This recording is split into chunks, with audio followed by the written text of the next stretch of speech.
On Freya's wedding day, my lover leaped from the 18th floor. I opened his studio, and it was filled with portraits of Freya. The brushstrokes were rough and extreme, yet they carried his fervent love. A friend said, Oscar loved Freya for 10 years, she was his only light. When I opened my eyes again, I saw Oscar blocked in the classroom by the school bully. I silently closed the door. Later, he knocked on my window in the rain, his voice hoarse and desperate. Tracy, don't you love me anymore? Professor of astrophysics Oscar had recently discovered a new asteroid. During an interview, however, his strikingly cold, outstanding looks shot him to the top of trending topics. The focus of the discussion quickly shifted from the asteroid to his almost supernatural face.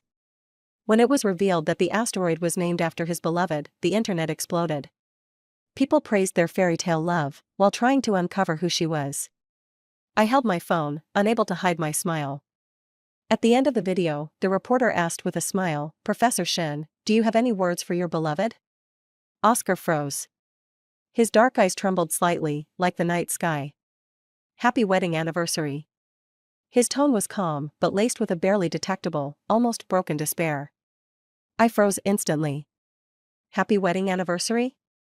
Mabel nudged me teasingly. Tracy, he seems so cold, but he's actually quite romantic, calling it a new wedding anniversary. Is that so? Looking at the deep affection in Oscar's eyes on the video, my cheeks flushed instantly. I had been with Oscar for 10 years. I had helped him transform from a gloomy, barely alive youth into the refined and graceful professor he was today. 10 years ago, he transferred to my school and became my desk mate. His skin was pale as jade, his features delicate, but his gaze toward me was full of impatience.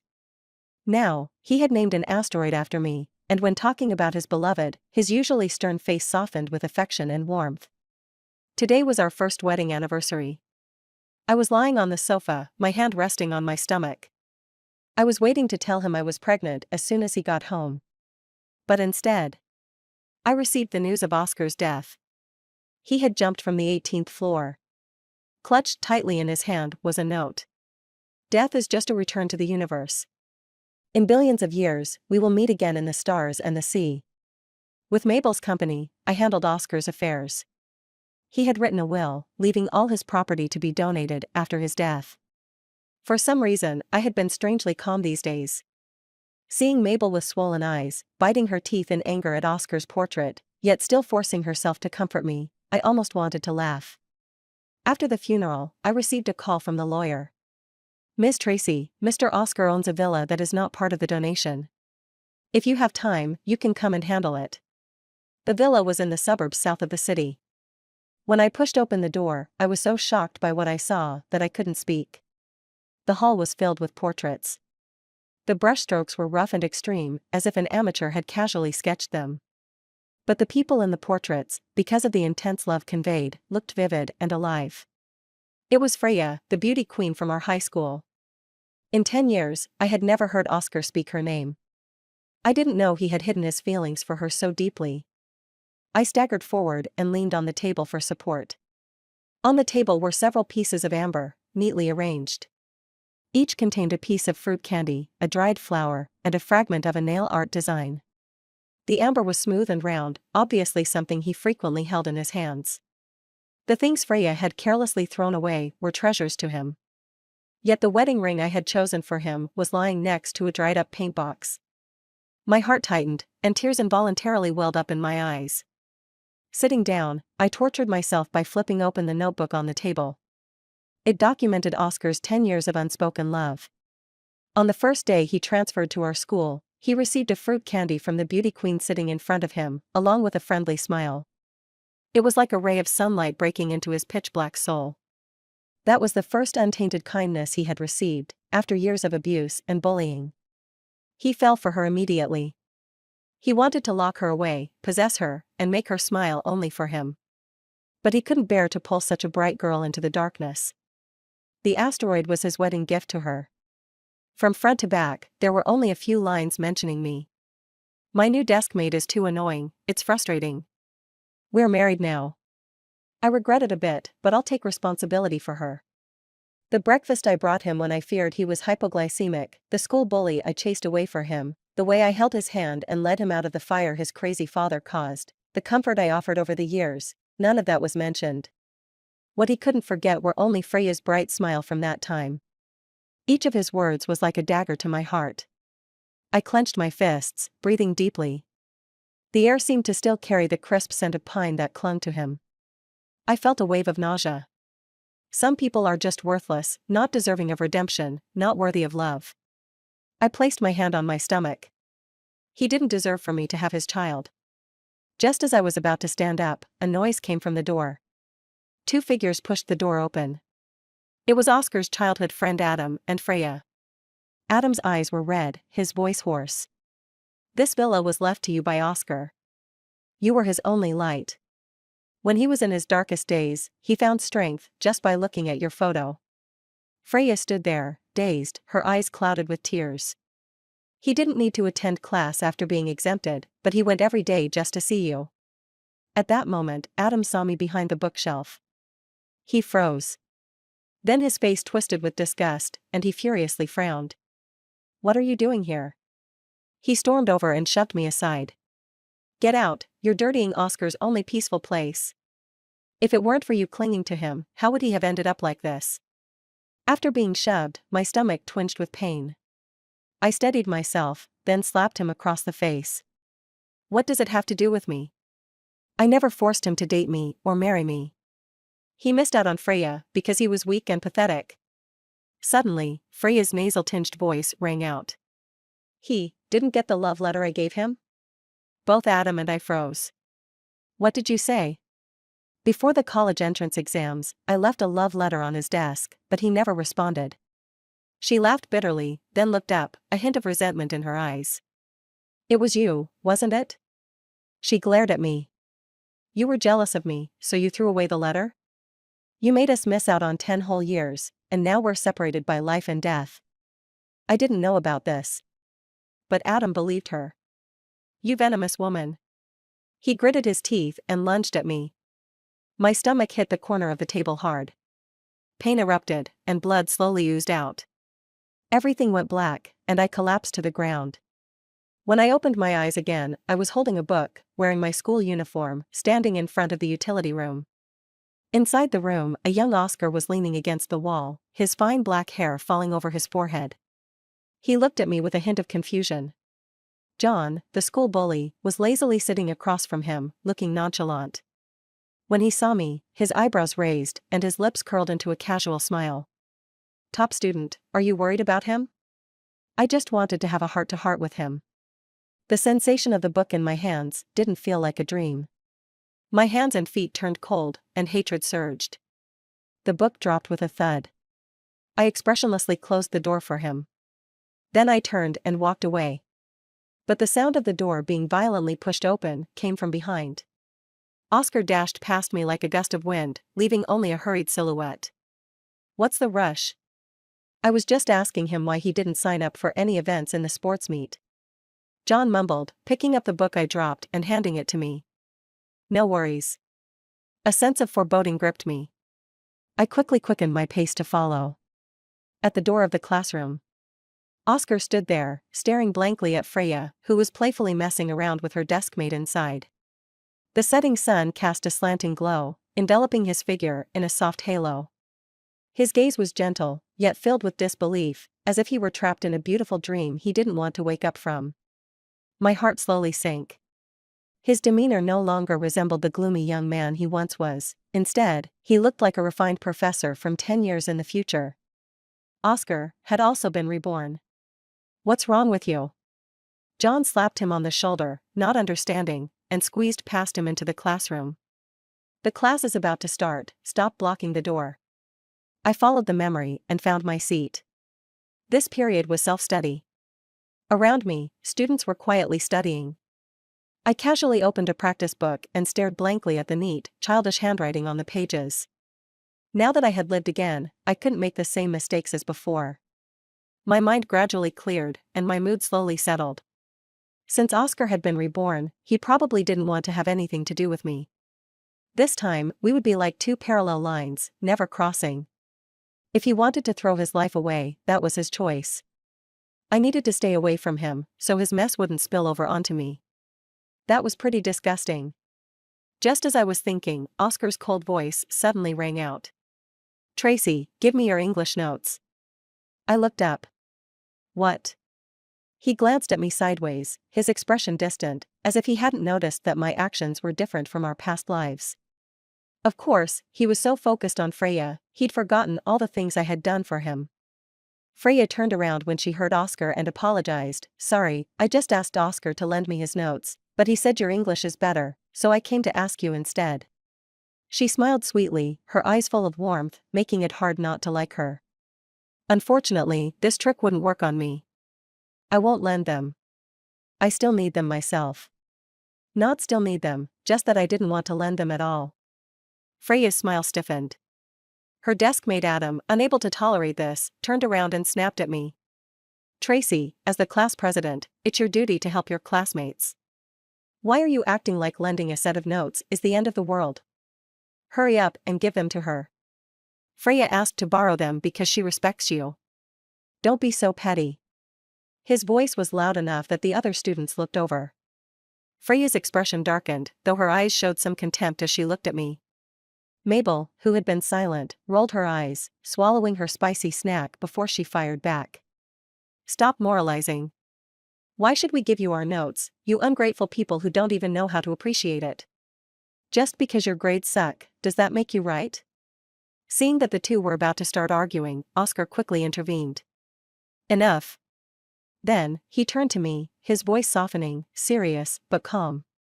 Tracy, Freya struggles with English. Only by improving her English scores can she apply to a university in City A. I stared at him, feeling a little sad. He didn't continue, but I understood. Oscar's dream university in his past life was in City A, and he wanted to go there so he could be with Freya. In just a few minutes, he had already mapped out their future together. But I had never been treated with such seriousness. In our first month of marriage, he had taken a job in a distant city, returning home only once every few months and never even bothering to call me. It wasn't that he didn't know how, it was just that he didn't care.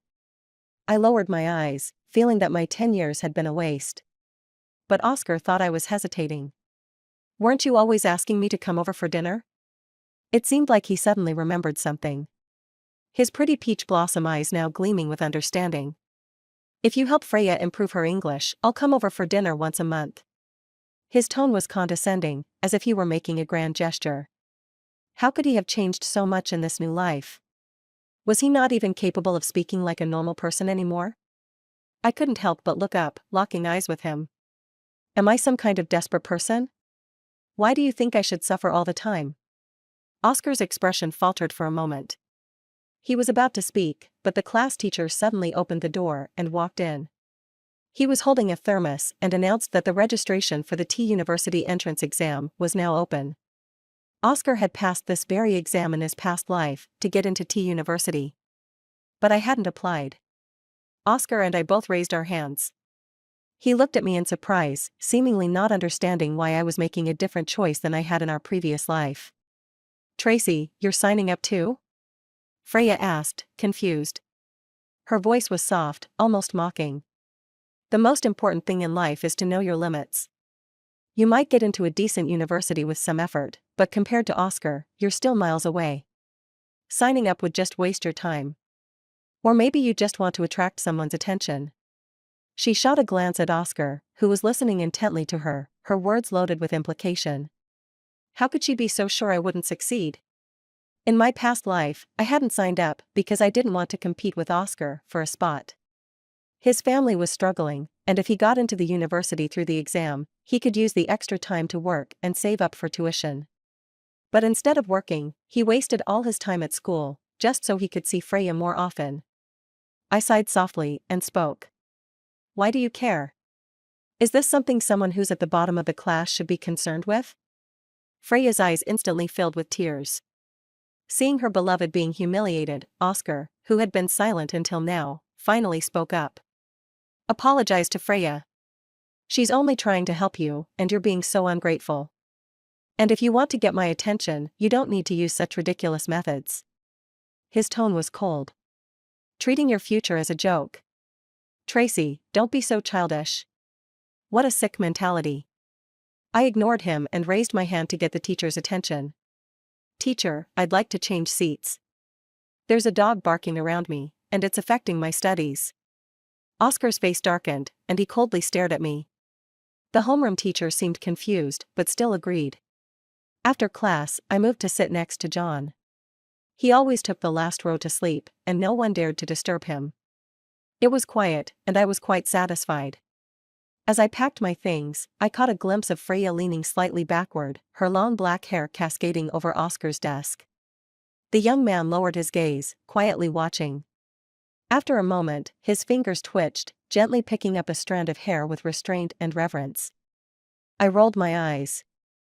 On the first night we got married, he went to sleep in the guest room. Because my hair had fallen on his pillow, he found it disgusting. I disgust him? Does he really think his white moonlight is some clean and saintly figure? Without Oscar, my day went surprisingly smoothly. After school, the homeroom teacher kept me to help him grade papers for a while. By the time I reached the neighborhood, it was almost dark. A few aunties walking their dogs chatted as they walked. Did you hear? That crazy person in Building 3, he beat his son so badly that the son called the police and had him sent to a mental hospital. I even went to see him. It's tragic. The kid looks so obedient. How could anyone beat him like that? I paused. We live in Building 3. And that crazy person is Oscar's father. In my past life, he went crazy and beat Oscar, leaving him covered in bruises. I always kept a little first aid kit under my desk to help him treat his wounds. I'd suggested calling the police before, but he thought I was interfering. It seems that in this life, he's chosen not to endure anymore. I didn't walk much further before I saw Oscar curled up on a bench. Blood was trickling down his forehead, making his face look unnaturally pale. The lights around flickered, and the cold wind blew his messy hair. Suddenly, our eyes met, and I was caught off guard by the confusion in his gaze. I quickly looked away, expressionless, ready to turn and leave. Tracy, he called me. Then, as if realizing something, his expression returned to its usual coldness. What are you doing here? What's wrong with him? I found him annoying and quickly quickened my pace. But he suddenly scoffed. His hoarse voice came from behind. Don't think I don't know. You're here to be the savior. You love to step in and help when others are at their lowest, acting all high and mighty. You think this will make me like you? Quite the opposite. I hate how hypocritical you are. I froze. When I realized what he had said, I trembled with anger. Is this really how he sees me? My care and affection for him were just high-handed charity in his eyes? Had I spent 10 years loving such a foolish, confused person? You're wrong, I took a deep breath, trying to keep my tone calm. I'm not here to be a savior. Then, I quickly walked forward, swung my right hand, and slapped him hard. I'm here to kick you while you're down. TCH, ungrateful jerk. After slapping him, I gave him a harsh glare and turned to leave. Oscar was left standing there, stunned. Ever since I slapped that ungrateful jerk, I felt much better. My mood's been lighter, and even my chest feels clearer. At school, we continued to act like strangers. Occasionally, I'd hear news about him and Freya. He hand-copied hundreds of pages of notes for Freya. He fought with some local thugs for Freya. He biked miles to buy fresh pastries for her. When I asked him to pour me a glass of water back then, he'd call me troublesome. Ah, true love really is different. I felt indifferent about it and even wanted to call him a fool. I had loved Oscar not just because of his stunning appearance. I admired his intelligence and clarity, his coldness, and his fragile, tragic hero persona. But now that I think about it, if I had followed his path, I wouldn't be worse off. Why admire strength? I am strong myself. After leaving Oscar, my life gradually fell into place. Mabel, who disliked the toxic atmosphere around Oscar, also moved to the back row and spent every day asking me to help her with the lessons. When John saw the study materials I had prepared for the T University entrance exams, he suddenly decided to stop sleeping and study with Mabel and me. He actually improved by the time of the midterms. His parents warmly invited Mabel and me over for dinner.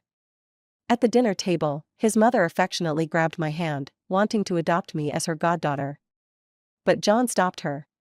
He leaned back with his hands in his pockets, casually saying, "Mom, if you want to adopt someone, there are other ways." I pretended I didn't understand and lowered my head, playing with the little dog under the table. The dog was so cute that I couldn't resist giving it a piece of chicken breast. The dog excitedly did 2 backflips for me. See? Even the dog knows how to show gratitude. Yet some people don't. The exams were approaching, and I began to intensively follow my study plan. Oscar gradually faded from my view. The next time I encountered him was at the entrance of the sports equipment room. The PE teacher had asked me to pick up a basketball for class. As soon as I reached the door, I saw Oscar standing there. His head was lowered, and his eyes were red, looking like a lost puppy. The door to the equipment room was slightly ajar, and I could clearly hear Freya and her friend talking inside. "Freya, you still dare to eat the stuff he gave you? His dad's a crazy person. Who knows what kind of virus he might carry?" Her friend sounded disgusted. "Don't say that. It's not about viruses," Freya's voice floated out, "it's in his genes. You see, he always has that gloomy face. He must have inherited something from that old madman. But it's fine, it's just for fun." Her friend laughed loudly, "Ha ha ha, but he seems pretty serious. I heard he's working 3 jobs to support you. So pathetic, he's such a bootlicker. Just a fool, he'll fall for anything." Freya sneered, "By the way, don't say this stuff in front of him. Pretend to be obedient. I haven't had enough fun with this little mad dog yet." Oscar's hand, holding the cake, trembled slightly. "It must feel bad to see your white moonlight fall from grace. Well, he deserves it." Hearing Freya's words, I finally understood. With her personality, in the past life, she probably never wrote Oscar a love letter. She only said those things to slander me and provoke Adam. In this life, I don't want to be part of their dramatic love triangle, so I turned to leave. But Oscar grabbed my wrist tightly. "Let go." I couldn't break free and was dragged outside. He pressed me into a corner like a madman. His once cold eyes were now filled with hatred. "Did you spread the news about my father? Tracy, are you satisfied now? Do you really like me that much?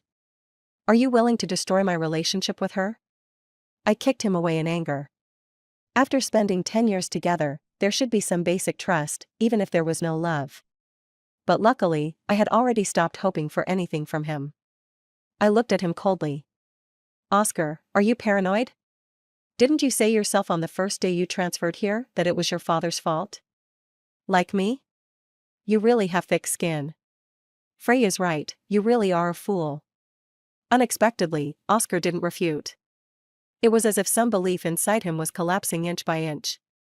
He slid down the wall slowly, as if drained of all strength, until he collapsed onto the ground. I looked down at him from above, feeling an inexplicable sense of satisfaction. I completely understood the feeling of watching your lover fall apart in front of you. After all, when I pushed open the gate of the villa back then, I was feeling the exact same way. It's truly a case of karma. His messy hair fluttered in front of his face. Oscar lowered his head, his eyes blank, his expression numb. He remained motionless, leaning against the wall like a shattered jade, lonely and tragic. I watched him closely, enjoying the hopeless expression on his face. I almost wanted to take a picture so I could laugh at it when I was feeling down. Suddenly, he let out a light laugh. As he laughed, tears began to pour from his eyes. "Huh? Has he really gone mad?" I heard him mumble almost inaudibly, "It was my fault. I shouldn't have." In that instant, I suddenly understood. Oscar was a smart person. During this time, he had probably noticed Freya's strange behavior. But in the past 10 years, he had invested too much emotion into that illusory bubble. So, he had been deceiving himself. Now, the filter had been cruelly shattered. He couldn't believe it. He didn't want to admit that he had sacrificed his life for someone like her. So, he pushed the blame onto me, the innocent one. I looked at Oscar, whose eyes were red, and sneered. No matter past or present, he was still the same coward. I didn't want to watch him regret and lose his mind, so without hesitation, I turned and walked away. leaving him behind, crying and laughing by himself. I'm not as foolish as Oscar. Having been given a second chance at life, I wouldn't waste time on someone unworthy, turning myself into a shell of a person. I had already convinced my parents to invest in some emerging industries. And I had helped Mabel improve her grades significantly. Not getting into her dream school had been Mabel's biggest regret in her past life. This time, she would finally get her wish. Everything was moving in a positive direction. After that day, I heard that Oscar and Freya had a falling out.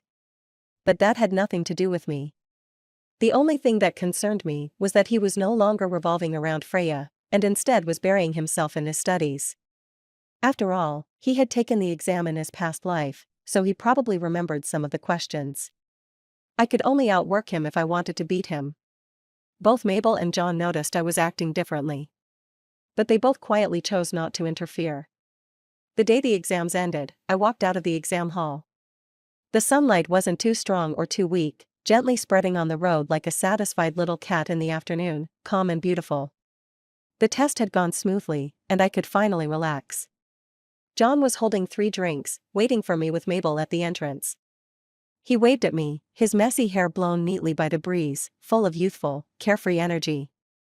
I hurried over. He lowered his head and handed me the milk tea. His handsome features, once carefree, were now focused and gentle. Come on, let's go eat.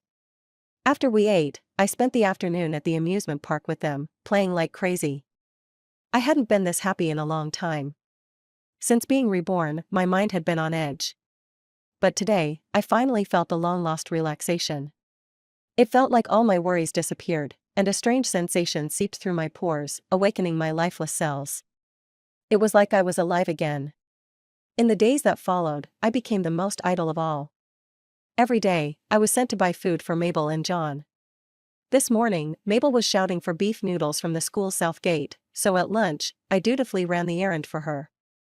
As I left the school gate, I brushed past a familiar-looking thug, who said, "Don't worry, babe, the guy who bullied you has already been taught a lesson."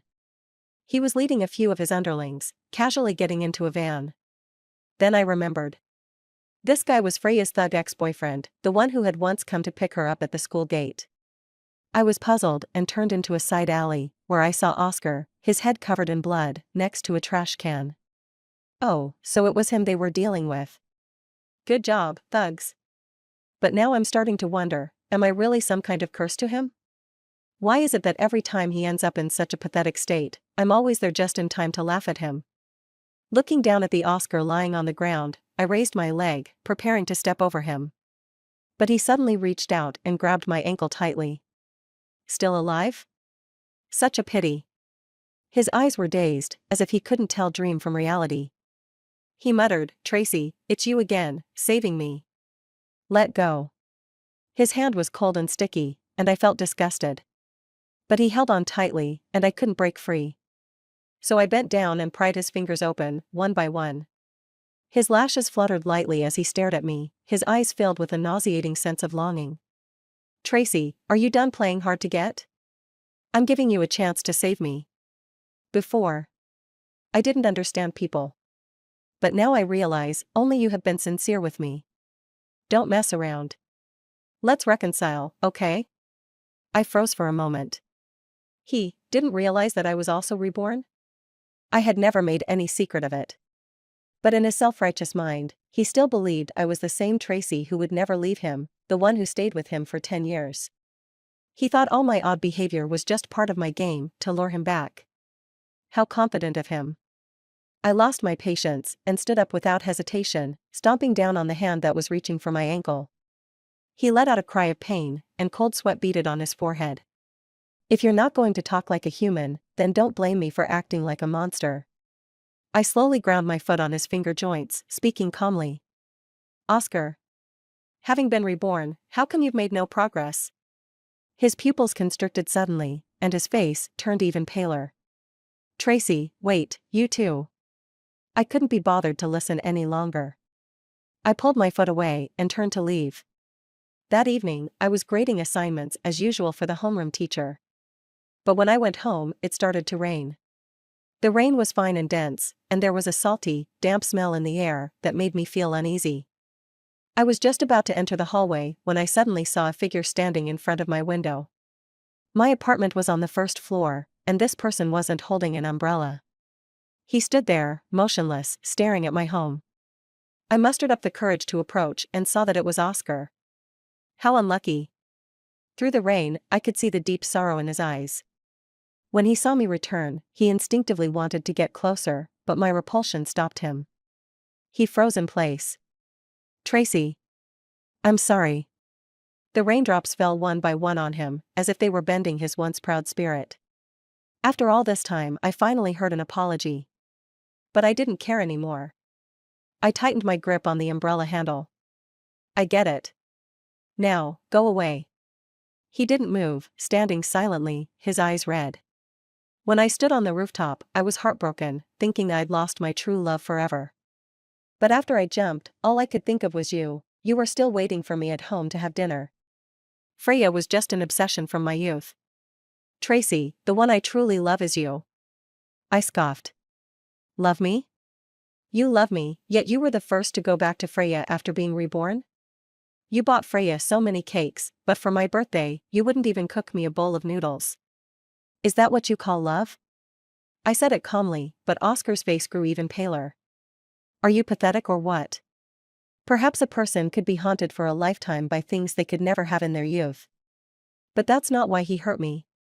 Oscar closed his eyes in despair, his voice choking in his throat. Tracy, I know you hate me, but we've been together for 10 years. Please give me another chance, let's start over. Please? I took a deep breath, trying to calm my emotions, but the anger and frustration from my past life surged up in me. Why should I give you another chance? Do you even deserve it? I glared at him fiercely. The one thing I regret the most is wasting 10 years of my youth on you. When you painted all those portraits of her, did you ever think about how I'd feel? When you made your will and donated all your property, when you jumped off the building for your white moonlight, did you ever think about what would happen to me and the child we had? Oscar's head dropped lower and lower, but when he heard the last sentence, he suddenly looked up at me, his eyes wide. Child? We have a child? Boy or girl? How old are they? He took a step toward me, his eyes full of the surprise of someone just becoming a father. After a moment, he suddenly seemed to realize something, and the smile on his lips froze. I don't know, I said, my words cold and cruel. I was pregnant for a month, but your white moonlight and your best friend caused me to lose the baby. In truth, I didn't even know if I had died. I just wanted to wound him with my words. Oscar couldn't hold back any longer. He covered his face with both hands and sank to the ground, choking back sobs. I walked past him and into the house. Looking out at Oscar crying uncontrollably, I felt a strange sense of relief. It felt good. The pain shouldn't only belong to me. Oscar took a leave of absence from school. I was accepted into my dream school. Double joy.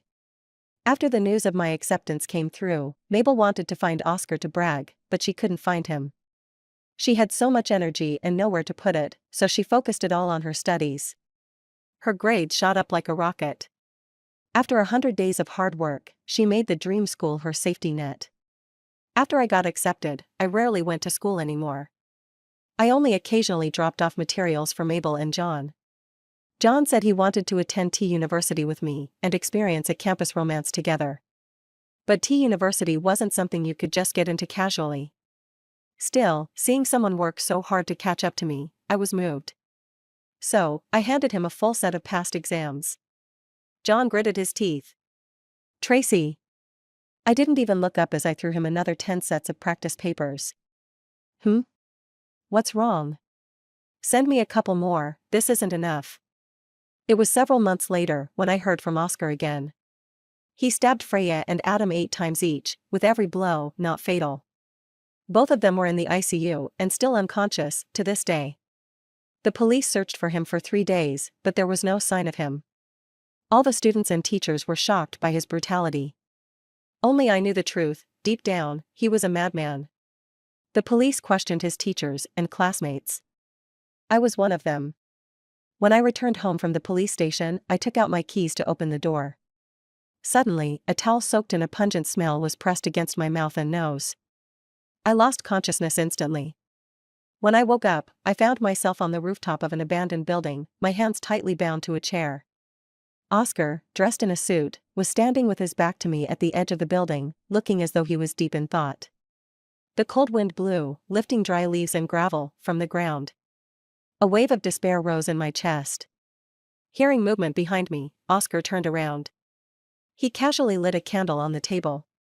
It was then that I noticed the table was full of all the dishes I loved. Oscar sat beside me, his delicate face half illuminated by the flickering candlelight, the other half hidden in darkness.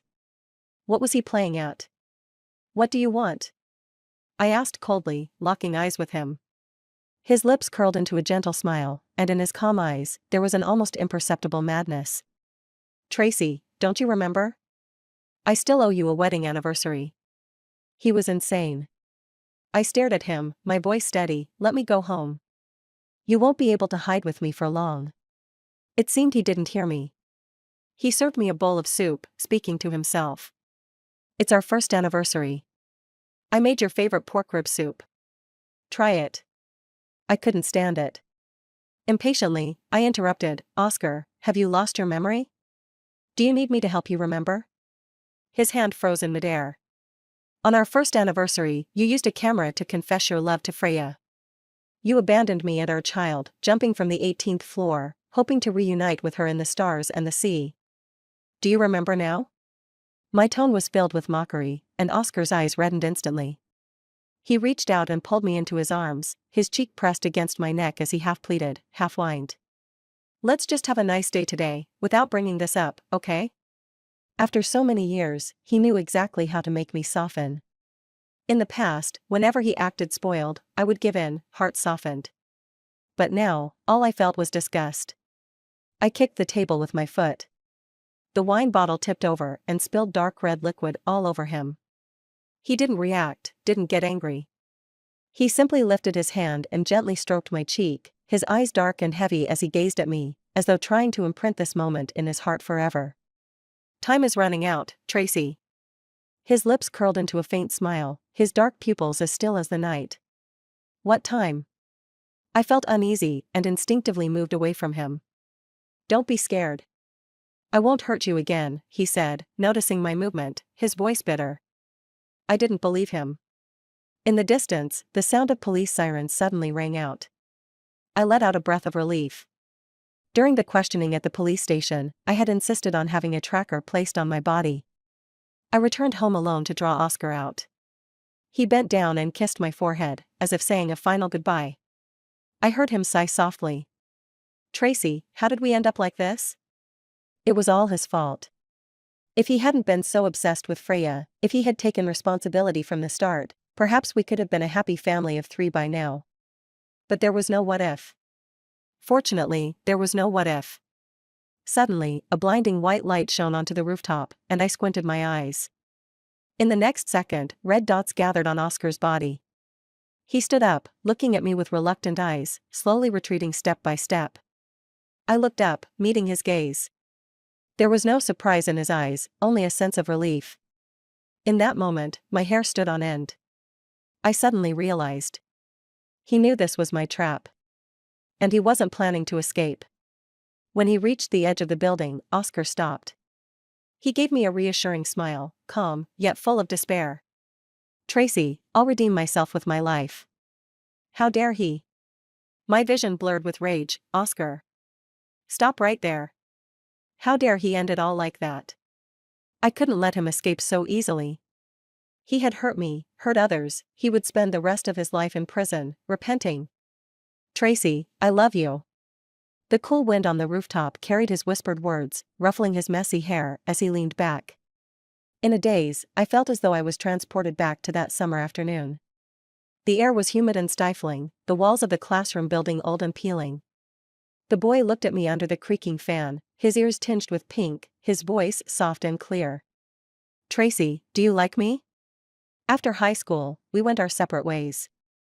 Mabel did well in her exams and went to S University in the neighboring city. We would occasionally meet up during long breaks. John, however, didn't make the cutoff for T University by several ranks. Although he could have gone to another good university, he chose to retake the exams. Adam and Freya's injuries were too severe. They became vegetative and we didn't know when they would wake up. College life was busy but fulfilling. I tried many new things I hadn't experienced in my past life. Although I wasn't more outstanding than before, I was happy. After all, happiness was the rarest and most magical ability. Though my past life had been difficult and painful, it didn't stop me from falling in love with the world again. In the second year, during the back-to-school season, as the department head, I went to welcome the new students. A few younger students boldly came up to ask for my contact information, and I politely turned them down with a smile. Then, a familiar voice rang out. "You guys are hopeless. Let me show you how it's done." I looked up. Under the sunlight, John was lazily leaning against his suitcase, his gaze passing over the crowd to meet mine. "Senior, want a date? My dog can do backflips. And,